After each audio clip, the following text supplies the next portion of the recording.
You ask Tiger to solve. This deals with linear equations with one unknown.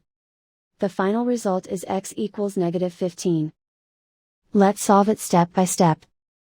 Move the negative sign from the denominator to the numerator.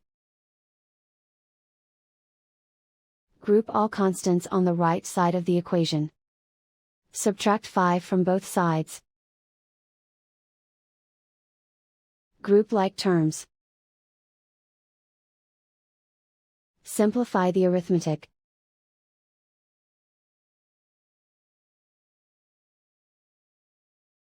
Isolate the x. Multiply both sides by inverse fraction 3 over -1. Group like terms. Multiply the coefficients. Simplify the arithmetic.